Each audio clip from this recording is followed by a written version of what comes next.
High বন্ধুরা, মৌসুমি ব্লগে একটা মিনি ব্লগ ভিডিও নিয়ে চলে এলাম। আর এটা হচ্ছে সকালবেলাকার রবিবার সকালবেলা চলে গেলাম জোড়া মন্দিরে ছিল বাবুর ড্রয়িং কম্পিটিশন। ওই জন্য সকালবেলা টিফিন ফিফিন সেরেই 8:30 নাগাদ চলে গেলাম। ড্রয়িং কম্পিটিশনে ছেলে পার্টিসিপেট করেছিল, আর আমি ওখানে ছেলে আঁকছে, আমি বাইরেটা দাঁড়িয়ে দাঁড়িয়ে ভিডিও করছি। আর এই স্যারটা ছিল ড্রয়িং কম্পিটিশনের জাজ, মানে ইনি জাজমেন্ট করেছিল আঁকা প্রতিযোগিতার।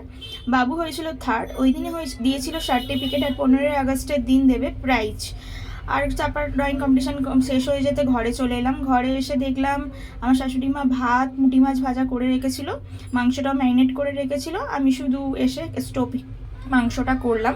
সব উনি জোগাড়জাটি করে রেখেছিল, বেশি আর আমাকে খাটতে হলো না। এই যে শুধু মাটনটা করলাম। ওই দিনে রবিবার আমাদের বেশি কিছু রান্না হয়নি, মাটনের ঝোল, পুঁটি মাছ ভাজা আর ভাত করেছিলাম। আমি এই জন্য 10:30টার সময় এসে ড্রেসও চেঞ্জ করিনি, এসে রান্নাটা করে নিলাম। আর এটা হচ্ছে বিকেলের ভিডিও। বিকেলে আবার গেলাম ওই জোড়া মন্দিরে সকালে ছিল ড্রয়িং কম্পিটিশান, আর বিকেলে ছিল নাচের প্রোগ্রাম। একটু নাচের প্রোগ্রাম দেখতে গেলাম, আর সামনেই হচ্ছে মায়ের মন্দির, একটু দর্শন করলাম মাকে। আর এটা বিকেলের ভিডিও। বিকেলে আবার বাপের বাড়ি গেলাম, একটু ঘুগনি মুড়ি খাওয়ালো, আর ড্রাগন ফলটা দেখছো গাছে।